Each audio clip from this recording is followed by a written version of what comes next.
morning everyone. Myself Anamika Mishra. Welcome to Prag ITI channel. Previous classes जितनी भी थी उसमें हम लोग केवीएल पढ़े थे, केसीएल पढ़े थे, मतलब कि किरचॉफ करंट लॉ पढ़े थे, जिसमें हम लोग ये देखते हैं कि हमें सिर्फ करंट को बैलेंस करना होता है और करंट को बैलेंस करके हम इक्वेशन लिखते हैं जिससे वोल्टेज का मान आता है। उसके बाद करंट की वैल्यू को हम लोग फाइंड करते हैं। Incoming current is equal to outgoing current लिखते हैं। ठीक है, आज नेक्स्ट वीडियो उसके आगे का थ्योरम पढ़ेंगे जिसमें है हमारा केवीएल। केवीएल क्या है? Kirchhoff voltage law. तो किरचॉफ वोल्टेज लॉ जो होता है उसको पढ़ने के लिए सबसे पहले आपको ये पता चलना चाहिए कि आप अब तक केसीएल में सिर्फ एक इक्वेशन लिखते थे और जब दो नोड मिलते थे, डबल नोड होते थे तो दो इक्वेशन होता था, सिंगल नोड पर एक इक्वेशन हम लिखते थे। बट यहाँ पर नंबर ऑफ इक्वेशन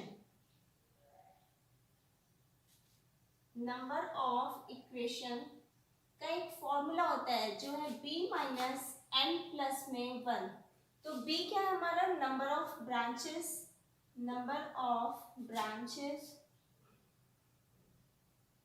कितने ब्रांच में करंट जा रही है। n क्या है हमारा? Number of node. ठीक है, तो अगर आपको सबसे पहले केवीएल में इक्वेशन लिखना है तो आपको ये फॉर्मूला पता होना चाहिए। कभी कभी ये फॉर्मूला डायरेक्ट भी एग्जाम में पूछ देता है कि नंबर ऑफ इक्वेशन बताइए, तो नंबर ऑफ इक्वेशन हम लोग क्या लिखते हैं? b minus n plus 1। अब अगर आपसे यहाँ से पूछ लिया जाए कि इक्वेशन को लिखने के लिए नंबर ऑफ ब्रांचेस बताइए, तो आप लिख लेंगे, उसमें आपको इक्वेशन दिया रहेगा, n की वैल्यू दी रहेगी और प्लस 1 दिया रहेगा। सही है। अब देखिए हमारे पास एक सर्किट है, ये है E1, ये है हमारा R1, ये है R2, ये है हमारा E2, यहाँ पर एक रेजिस्टेंस लगा हुआ है जिसकी वैल्यू है R3, ये रेजिस्टेंस है हमारा R4 और यहाँ पर एक बैटरी लगी हुई है जो है हमारा E4, यहाँ पर एक रेजिस्टेंस लगा हुआ है R5 है ये, और यहाँ पर एक बैटरी रेजिस्टेंस लगा हुआ है और यहाँ पर एक बैटरी लगी हुई है। ठीक है, ये हो गया हमारा R6 और ये हो गया हमारा E5। आपको इस इक्वेशन में केवीएल की, इस सर्किट में आपको केवीएल की इक्वेशन लिखनी है, तो बहुत ध्यान से सुनिएगा। देखिए यहाँ पर ये देखिए कि बैटरी का पॉजिटिव टर्मिनल यहाँ पर है और नेगेटिव टर्मिनल यहाँ पर है, तो करंट कैसे जाएगी? करंट ऐसे जाएगी, तो करंट का लूप कैसा होगा? कुछ इस तरह से होगा। सही है। इसके बाद देखिए यहाँ पे भी करंट का लूप कैसा होगा? कुछ इस तरह से होगा, और यहाँ पे भी कैसा होगा? कुछ इस तरह से होगा। सही है। तो जो करंट यहाँ E1 से निकल रही है हम उसको मान लेते हैं कि I1 है। ये जो करंट इधर की ओर आ रही है उसको मान लीजिए I2 है। जो करंट यहाँ से जा रही है वो हो गई हमारी I3, और जो करंट ऐसे जा रही है वो हो गई हमारी I4। ये क्या हो गया? हमारा I4 हो गया। सबसे पहले आप करंट की डायरेक्शन बना लीजिए, और करंट की डायरेक्शन बनाने के लिए हम लोग क्या करेंगे कि जहां से पॉजिटिव टर्मिनल है वहीं से लूप को स्टार्ट कर देंगे, मतलब करंट को स्टार्ट कर देंगे। तो जब यहाँ से करंट स्टार्ट हो रही है तो इसको हम लोग I1 मान लेते हैं। ये हो गया हमारा I2, I3 और I4। ये हो गया हमारा I1, ये हो गया हमारा I2, ये हो गया हमारा I3। सही है। और जो लास्ट ब्रांच में गई इसको मान लीजिए I4। चाहे अभी इसको रहने दीजिए, जब जरूरत होगी तो देखेंगे। अब देखिए इक्वेशन लिखने के लिए हम लोग क्या करेंगे कि जो वोल्टेज की वैल्यू होती है, प्लस माइनस में काफी ज्यादा कंफ्यूजन होती है, इसलिए डायरेक्ट हम वोल्टेज को हमेशा माइनस में लेके चलेंगे और बाकी आगे जितने भी रेजिस्टेंस ऐड होंगे सबको पॉजिटिव लेंगे। इससे क्या होगा कि कंफ्यूजन नहीं होती है। वरना बहुत से लोग सोचते हैं कि प्लस से निकल रहा है माइनस ले, माइनस से निकल रहा है प्लस ले, उसमें बहुत झंझट रहता है। बट अगर बैटरी बीच में आ रही है तो हमें ध्यान देना पड़ेगा। यहाँ पे बैटरी बीच में, ये प्लस है टर्मिनल है, ये माइनस टर्मिनल है, तो अगर करंट माइनस से निकलेगा तो हम क्या लेंगे? पॉजिटिव लेंगे। ठीक है। यहाँ पर देखिए ये बस इतना याद रखिएगा कि जिस बैटरी के जिस टर्मिनल से करंट निकलेगी उसका अपोजिट साइन हमें लेना है। अगर माइनस से निकलेगी तो प्लस लेना है, यहाँ पे लिख दे रहे हैं। अगर माइनस से आउटगोइंग है, आउटगोइंग माइनस से है तो हम क्या लेंगे, प्लस का साइन लेंगे, और अगर प्लस से है तो माइनस का साइन लेंगे। सही है। अब देखिए, जो यहाँ से करंट निकल रही है वो पॉजिटिव टर्मिनल से निकल रही है, तो पॉजिटिव टर्मिनल से जब निकलेगी तो हम उसको वोल्टेज की वैल्यू क्या लेंगे, इक्वेशन नंबर फर्स्ट, तो हम क्या लेंगे यहाँ पे माइनस के E1। अब जब हम माइनस का E1 ले लिए तो जितने भी हम रेजिस्टेंस को ऐड करेंगे सब के सब पॉजिटिव होंगे। तो यहाँ पर रेजिस्टेंस क्या है, R1, और करंट इसमें कितनी जा रही है, I1, तो हम यहाँ पे क्या लिखेंगे, प्लस I1 इंटू में R1। सही है। इसके बाद देखिए, ये करंट यहाँ पर आई और यहाँ पर क्या है, R2 है। एक करंट तो ऐसे भी जा रही है और एक करंट ऐसे आ भी रही है, तो दोनों ही आ रही है ना। दोनों के केस में क्या है, देखिए ये वाली ऐसे जा रही है, ये वाली ऐसे जा रही है, मतलब कि दोनों का डायरेक्शन सेम है। अगर डायरेक्शन सेम है तो हम यहाँ पर क्या लिख सकते हैं, प्लस में R2, और जिस लूप की बात करेंगे उसमें जो करंट होगा उसको पहले लिखेंगे। तो हम इस लूप की बात कर रहे हैं, इसमें करंट का मान सबसे पहले क्या है, हमारा I1 है, तो हम I1 किसमें लिखेंगे, पहले I1 लिखेंगे, तब फिर हम I2 लिखेंगे। ठीक है, तो I1 माइनस के I2 इंटू में R2, इतना करंट है, करेक्ट है। अगर मान लीजिए ये देखिए यहाँ से भी I2 आ रही है और यहाँ से जो करंट जा रही है ये तो हमारी I1 हो गई, ठीक है, करंट की डायरेक्शन कैसी हो गई, I1 हो गई, और ऐसे करंट जा रही है ना ऐसे, तो इस वजह से हम I1 माइनस I2 लिखे। अगर करंट की डायरेक्शन ऐसी होती, मान लेते हैं, तो करंट दोनों की डायरेक्शन सेम है, तो इसका मतलब कि यहाँ पर I2 रहता, तब हम I1 प्लस में I2 लिखते हैं। सही है। तो अभी डायरेक्शन कैसी मिल रही है हमको, ऐसे मिल रही है, मतलब कि अपोजिट मिल रही है। अगर मान लीजिए ये दो पैरेलल पाथ है आपके पास, ठीक है, ये दो पैरेलल पाथ है, एक करंट हमारी ऐसे जा रही है और एक डाउनवर्ड साइड में, एक अपवर्ड साइड में, तो इस कंडीशन में अगर हम टोटल I देखेंगे तो उस टाइम हम लोग क्या लिखेंगे, I1 माइनस में I2 लिखेंगे। सही है। अगर करंट की डायरेक्शन अपवर्ड साइड में, मतलब कि दोनों ही इक्वल डायरेक्शन में जा रही है, तो उस कंडीशन में हम लोग क्या लिखेंगे, I1 प्लस में I2 लिखेंगे। I1 प्लस में I2, मतलब हमें ये देखना है कि करंट की डायरेक्शन अपवर्ड है कि डाउनवर्ड है। अगर दोनों अपवर्ड है तो प्लस में, डाउनवर्ड है तो माइनस में। तो यहाँ पर देखें कि यहाँ से I1 आई नीचे के साइड और यहाँ से I2 जो गया वो ऊपर के साइड गया, मतलब कि दोनों की डायरेक्शन जो है वो एक दूसरे के अपोजिट है। तो हमने क्या लिखा, I1 माइनस R2 और मल्टीप्लाई में क्या है हमारा R2 है। अब देखिए फिर करंट यहाँ से स्टार्ट हुई चलना और ये माइनस के E2 से निकली, तो माइनस के जब E2 से निकली तो हम उसको क्या लेंगे, प्लस का E2 लेंगे। क्या लेंगे, प्लस का E2 इज इक्वल टू में 0। इतनी बात समझ में आई। ये हमारा फर्स्ट इक्वेशन था। देखिए एक बार फिर से समझिए, ये हम लोग केवीएल के इक्वेशन लिख रहे हैं। इसमें आपको 3 लूप दिख रहा है, हमें 3 इक्वेशन लिखनी है। I1 के मान अलग, I2 का मान अलग और I3 का मान अलग हमें लेना है। बैटरी के पॉजिटिव टर्मिनल से हमेशा करंट निकलता है। यहाँ पे जब हम देखें कि ये पॉजिटिव टर्मिनल था तो हमने करंट की डायरेक्शन इस तरह से बना दी। सही है। इसमें आपको करंट की ही डायरेक्शन बनाना बहुत जरूरी है। अब देखिए जब करंट की डायरेक्शन बन गई है तो हम E1 की वैल्यू लिखेंगे। इक्वेशन लिखते वक्त हमें ये ध्यान देना है कि E1 को हमेशा हम माइनस में लिखेंगे, मतलब कोई भी वोल्टेज जहाँ से सोर्स स्टार्ट हो रहा है उसको हम माइनस में लिखेंगे। बाकी जो भी रेजिस्टेंस ऐड होंगे वो सब के सब पॉजिटिव ऐड होंगे। तो ये और उसके बाद एक बात ये ध्यान देनी है कि ये R2 जो इसमें 2 करंट आ रही है, एक I1 भी आ रही है और I2 भी आ रही है। तब हमें ये ध्यान देना पड़ेगा कि I1 और I2 दोनों की डायरेक्शन क्या है, अपवर्ड है कि डाउनवर्ड है। अगर अपवर्ड की डायरेक्शन में तो पॉजिटिव टर्मिनल और एक अपवर्ड और एक डाउनवर्ड है तो हम उस टाइम में क्या लेंगे, नेगेटिव टर्मिनल लेंगे। सही है। तो इस तरह से इक्वेशन लिखते हैं तो I2 पहले लिखते हैं और I1 बाद में लिखते हैं। इस बात का भी आपको बहुत अच्छे से ध्यान रखना है। अब देखिए इस लूप की हम बात करेंगे और इस लूप पे इक्वेशन लिखेंगे। तो यहाँ पे लिखने के लिए हम लोग क्या करेंगे, इक्वेशन नंबर 2 यहाँ कहाँ से स्टार्ट हो रही है, हम मान लेते हैं E2 से स्टार्ट हो रही है, तो हम यहाँ पे क्या लिखे, माइनस के E2। सही है, क्या लिखे हम लोग, माइनस के E2 लिखे। इसके बाद जब ऊपर गए तो क्या है हमारा, इसको E2 रहने दीजिए, E2 हम बात पहले लिखे चाहे बाद में लिखे बात वही है, लेकिन यहाँ से स्टार्ट करते हैं क्योंकि यहाँ पे हमें करंट लिखनी पड़ेगी माइनस में करके, तो इस वजह से यहाँ से स्टार्ट करते हैं। ठीक है, तो यहाँ पे करंट कितनी है, I2 है, तो यहाँ से जब शुरू होगा तो सबसे पहले हम लोग क्या लिखेंगे, I2 R3। क्या लिखे, यहाँ पे जो करंट गई वो I2 थी, रेजिस्टेंस हमारा क्या था, R3 था।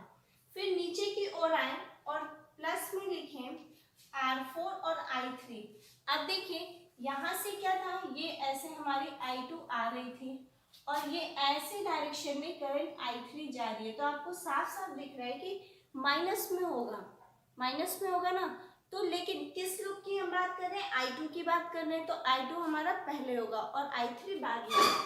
तो यहाँ पे हम लोग क्या लिख सकते हैं, R4 और ब्रैकेट में I2 माइनस के I3, I2 माइनस के I3 माइनस I2 मत लिखिएगा वरना गलत हो जाएगा। हमें I2 माइनस ही I3 लिखना है, जिस लूप की बात करेंगे उसी लूप का करंट पहले लिखेंगे। अब देखिए यहाँ तक हम लोग पहुंच चुके थे, अब यहाँ से फिर से चलना स्टार्ट करेंगे। तो ये तो हो गया, R4 लिख दिया मैंने। अब जब ये माइनस से बाहर निकल रहा है तो हम क्या लेंगे, प्लस लेंगे, यानी कि प्लस का E4, प्लस का E4। अब यहाँ पर आए और ये E2 हमारा बचा हुआ था, मैंने नहीं लिखा था, तो ये कहाँ से निकल रहा है, प्लस से निकल रहा है, तो प्लस से निकल रहा है तो हम लोग क्या लेंगे, माइनस लेंगे। तो यहाँ पे क्या लिखेंगे, माइनस का E2। इतनी बात समझ में आई। पहले हम लोग यहाँ से चलना स्टार्ट किए और यहाँ तक पहुंचे टर्मिनल तक, तो हमने क्या लिखा, माइनस के E2 लिखा है। ठीक है, अब देखिए यहाँ पर एक R2 बचा हुआ है, क्या बचा हुआ है, R2, उसे भी तो हमें लिखना है, तभी तो हमारा लूप कंप्लीट होगा। तो R2 लिखने के लिए प्लस में R2 और इक्वेशन I1 ऐसे I2 ऐसे, तो हम यहाँ पे क्या लिखेंगे, I2 माइनस के I1 इज इक्वल टू में 0। यहाँ पर हमने I2 पहले लिखा हुआ है, यहाँ पर हमने I2 पहले लिखा हुआ है और I1 बाद में लिखा हुआ है। क्यों, क्योंकि हम लोग इस लूप की बात कर रहे थे। सही है, फिर से एक बार देखिए, यहाँ से चलना स्टार्ट किए, I3 और R3 लिखे। जब I3 और R3 लिखे फिर यहाँ पर आए तो हमारे पास R4 था और इसमें दो करंट जा रही थी, एक I2 आ रही थी और I3 जा रही थी। दोनों को हमने नेगेटिव में लिखा और R4 से मल्टीप्लाई कर दिया। प्लस माइनस के यहाँ पर E4 था, माइनस से निकल रहा था, तो हम इसको क्या लेंगे, प्लस लेंगे, प्लस का E4। अब यहाँ पर हम चल कर आए, यहाँ पर ये पॉजिटिव से E2 निकल रहा था, हम इसको क्या लेंगे, माइनस के E2 लेंगे, माइनस के E2 प्लस ये वाला भी बचा हुआ है, यानी कि I2 minus I1 equal to 0। अगर हम चाहें तो हम इसको यहाँ से भी लिखना स्टार्ट कर सकते हैं, ऐसी कोई बात नहीं है, यहाँ से भी लिखना स्टार्ट कर सकते हैं, अपनी मर्जी है, बस हमें लूप को कंप्लीट करना है, चाहे हम कहीं से भी लिखना स्टार्ट करें। अब देखिए नेक्स्ट इक्वेशन क्या होता है, आपको सारे थ्योरम में केवीएल और केसीएल ही सीखना है, सबसे मेन चीज होती है यही बेसिक है। अगर ये आ गया तो आगे के जितने भी थ्योरम होते हैं वो सब हम अपनी मर्जी से करें या ना करें, क्योंकि कहीं हमें रिटन पेपर तो देना नहीं है, ऑब्जेक्टिव देना है, कहीं भी आंसर ही निकालना है, तो जो भी आपको आता है आप उसी से निकाल के आंसर निकाल दीजिए। ठीक है, अब देखिए इस इक्वेशन की हम लोग अगर इस लूप की बात करेंगे तो कहाँ से चलना स्टार्ट करते हैं, यहाँ से। तो यहाँ पे हम लोग क्या लिखेंगे, I3 इंटू में R5 I3 इंटू में R5 हो गया। अब यहाँ तक हम लोग पहुंचे और यहाँ पर हमारी एक सिंगल करंट थी जिसको हम लोग I3 माने हुए हैं, तो I3 कैसे चलेगी, ऐसे, तो हम लोग यहाँ पे क्या लिख सकते हैं, प्लस I3 और R6। अब यहाँ पर सिंगल ही करंट है, कोई और यहाँ पे आगे लूप तो है नहीं जो उसकी भी करंट है, तो एक करंट है तो एक ही तो लिखेंगे ना, तो I3 R6 इसके बाद माइनस के E5, माइनस से निकल रहा है तो हम क्या लेंगे, प्लस लेंगे। तो यहाँ पे हम लोग क्या लिख सकते हैं, प्लस E के प्लस E5। यहाँ तक चल दिए, यानी कि I3 R5 लिए। उसके बाद यहाँ से होते हुए यहाँ तक पहुंचे। नेक्स्ट हमारा यहाँ तक है, ठीक है। अब ये प्लस के E4 है, तो प्लस का E4 है तो हम लोग क्या लेंगे, माइनस E4 लेंगे। तो यहाँ पे क्या लिख सकते हैं, माइनस के E4। और ये जब ऊपर गया तो प्लस में R4 और दो करंट थी, एक अपवर्ड एक डाउनवर्ड, तो यहाँ पे हम लोग क्या लिखे, I3, क्योंकि हम लोग इस लूप की बात कर रहे हैं, माइनस में I3 माइनस में I2 इज इक्वल टू में 0। इस तरह हमने ये तीन इक्वेशन लिख करके इस तरह से केवीएल को सॉल्व करते हैं। आ रही बात समझ में? इतना लंबा आपको करना पड़ेगा। अगर क्वेश्चन में डबल नोट दिया हुआ है तो आपको दो इक्वेशन बनानी पड़ेगी, तीन नोट दिया हुआ है तो तीन इक्वेशन बनानी पड़ेगी, एक दिया रहेगा तो सिंगल इक्वेशन पे भी सॉल्व हो जाएगा।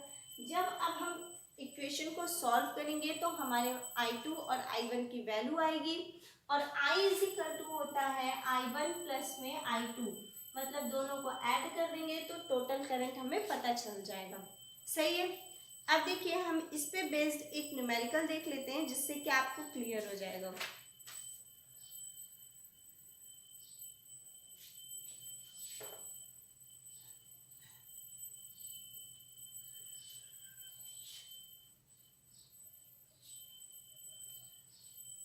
प्लस माइनस का स्पेशली ध्यान रखिएगा, कुछ भी ध्यान रखने की जरूरत भी नहीं है ज़्यादा, बस आपको इतना करना है कि अगर हम वोल्टेज की वैल्यू को लिख रहे हैं तो जहाँ से निकल रहा है, जिस टर्मिनल से निकल रहा है उस टर्मिनल को ना लेकर के पॉजिटिव सिरे को हमेशा लेते हैं, ठीक है।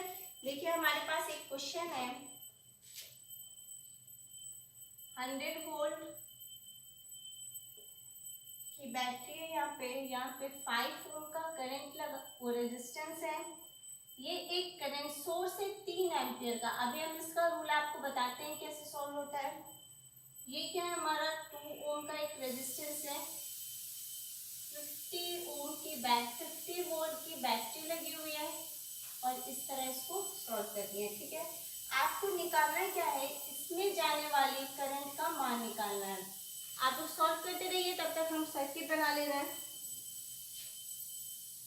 इसके बाद नेक्स्ट क्वेश्चन है हमारा, यहाँ पर एक प्लस माइनस, ये कितने का है, 5 वोल्ट की बैटरी लगी हुई है, यहाँ पर एक प्लस माइनस, और चाहे ऐसे मान लीजिए ये 5 एम्पियर का करंट सोर्स है, और यहाँ पर रेजिस्टेंस लगा हुआ है, कितने ओम का है, 1 ओम का है। आपको निकालना क्या है, यहाँ पर करंट की वैल्यू निकालनी है, ठीक है। क्वेश्चन को समझिएगा, 2 लाइन में आंसर आ जाएगा। फिर एक नेक्स्ट क्वेश्चन है, यहाँ पर 2 एम्पियर का करंट सोर्स है, कितने का है, 2 एम्पियर का, और यहाँ पे 4 ओम का एक रेजिस्टेंस लगा हुआ है, फिर यहाँ पे 2 ओम का एक रेजिस्टेंस लगा हुआ है, और यहाँ पर 4 वोल्ट की एक बैटरी लगी हुई है, ये प्लस है ये माइनस है। निकालना क्या है आपको, यहाँ पर करंट की वैल्यू निकालनी है, ठीक है, आई की वैल्यू निकालनी है। अब देखिए हमारे पास ये 3 क्वेश्चन है। सबसे पहले इस क्वेश्चन को हम लोग देखते हैं। यहाँ पर देखिए ये करंट सोर्स लगा हुआ है, इस करंट सोर्स को हमें किसी भी तरह करके हटाना है। अगर हम हटा देंगे तो हमारे लिए सॉल्व करना इजी रहेगा। हम इसको 2 तरह से आपको सॉल्व करके बताएंगे, ठीक है।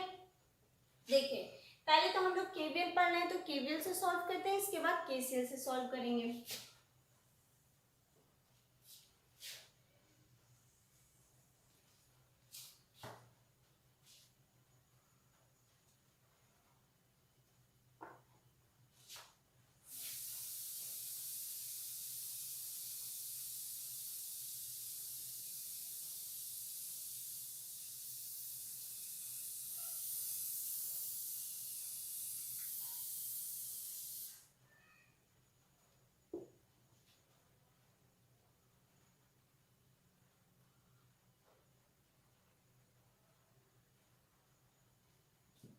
देखिए ये 3 एम्पियर के एक करंट सोर्स लगा हुआ होता है, इसको हम लोग क्या करते हैं, यहाँ पे मान लीजिए पहले I1, जैसे आप लोग KCL में मानते थे वैसे मान लीजिए ये हमारे पास I1 है और ये I है, ये 3 एम्पियर का करंट जा रहा है।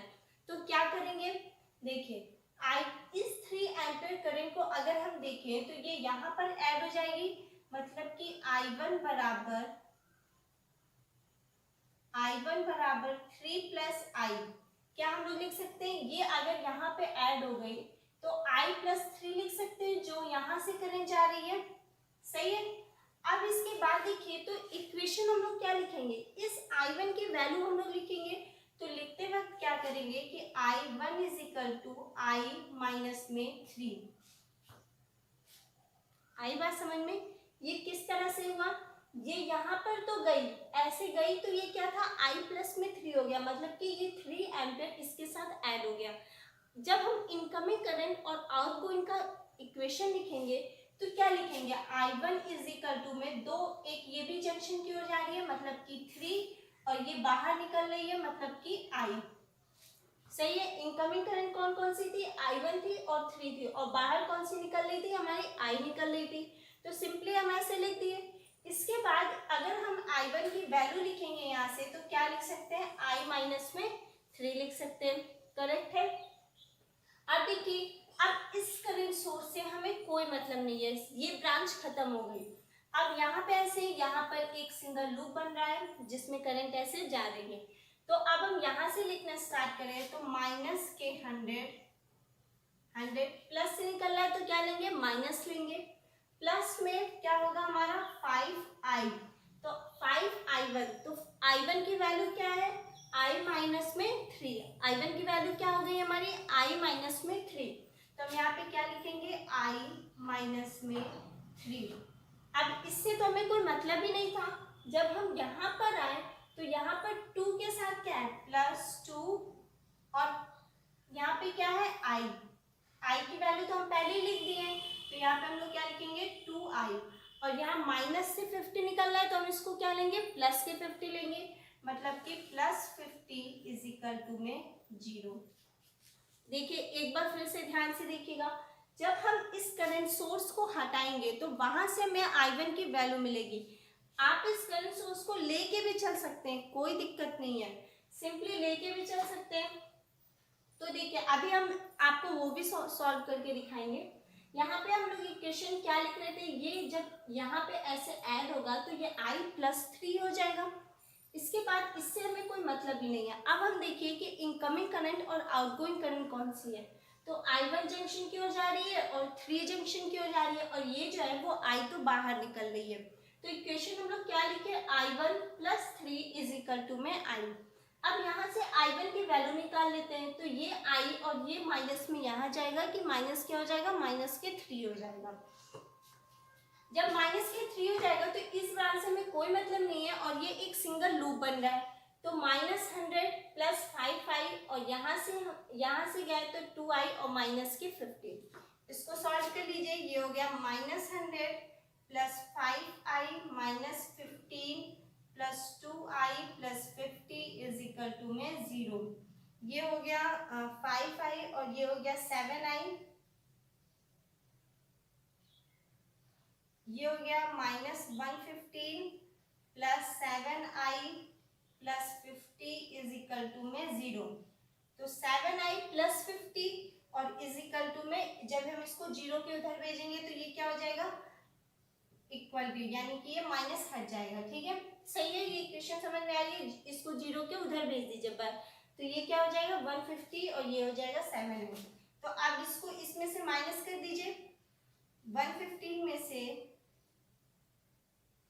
50 माइनस हो जाएगा तो कितना बचेगा, 65 बचेगा। तो I इज इक्वल टू कितना हो गया हमारा, 65 अपॉन में 7 एम्पियर क्या हो गया हमारा आंसर हो गया, सही है।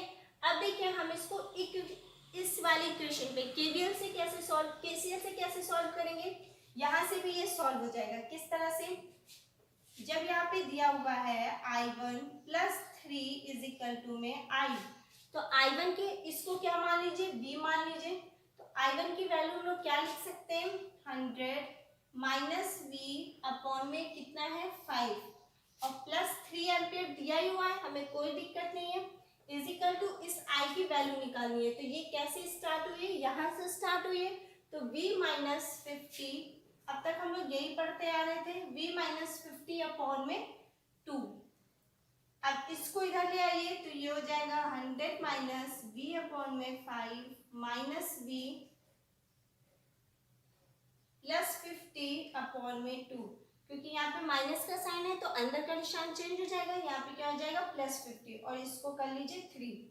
इसको सॉल्व करिए, 5 2 जा 10, 2 यानी 2 मल्टीप्लाई हो जाएगा 200 माइनस 2v 5v और प्लस में 25 250 इज इक्वल टू में 3। सही है। अब इस ये क्या हो जाएगा 750 और माइनस 7v और इज इक्वल टू में 30। सही है।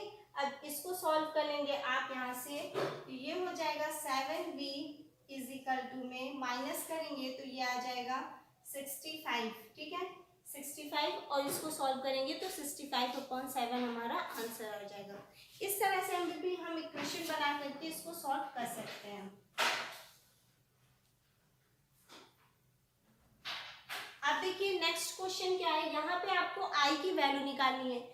जब यहाँ पे रेजिस्टेंस नहीं लगा हुआ है तो यहाँ का वोल्टेज कितना हो गया 5 वोल्ट हो गया, और यहाँ भी कोई रेजिस्टेंस नहीं है मतलब कोई लॉस नहीं हो रहा है, तो यहाँ का भी वोल्टेज कितना हो गया 5 वोल्ट हो गया। तो जब हम इसको सॉल्व किए तो हमें आई की वैल्यू निकालना है, V पता है R पता है, तो V is equal to I into R, तो I is equal to V upon में R, मतलब I is equal to V की वैल्यू कितनी हो गई 5 और 1, तो I इज इक्वल टू कितना हो गया 5 एम्पियर करंट आ गया। सिंपल, कुछ करना ही नहीं था, बस हमें देखना है कि कहाँ पे क्या वोल्टेज मिल रहा है। यहाँ पर देखिए इस तरह से यहाँ पे I की वैल्यू निकालनी है। एक करंट ऐसे गया I1, ये हमारा आया I2 और ये हमारा I जा रहा है, इसको मान लीजिए V। तो हम क्या लिखेंगे I1 बराबर कितना है, ये 2 एम्पियर करंट जा रहा है, तो यहाँ पे हम लोग क्या लिख सकते हैं I1 इज इक्वल टू में I2 प्लस में I1 की वैल्यू कितनी है 2 इज इक्वल टू I2 कितना लिखा हुआ है, I2 क्या लिखना है हमें V बाई 2 और प्लस I की वैल्यू क्या लिखनी है V माइनस 4 अपॉन। अब देखिए अगर यहाँ पर 4 वोल्ट है तो ये 4 वोल्ट यहाँ पे भी है, क्यों, क्योंकि यहाँ बीच में कोई रेजिस्टेंस नहीं लगा। अगर रेजिस्टेंस लगा होता तब यहाँ पे वोल्टेज की वैल्यू चेंज हो जाती।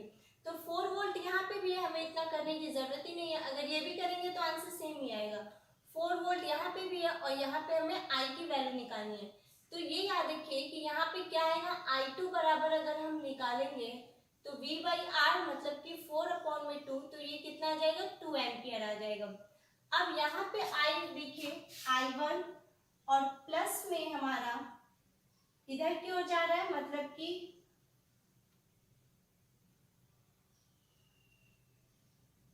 I1 प्लस में I2 is equal to I। Equation यही बनी हमारी।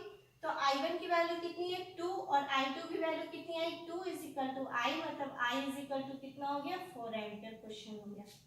ठीक है, सब आई बात समझ में। हमने करंट की डायरेक्शन को माना और इसको सॉल्व कर दिया। I इसका टू कितना आया 4 एम्पियर आया। आज के लिए इतना ही, नेक्स्ट वीडियो में हम इसका कंटिन्यू करेंगे। Thank you.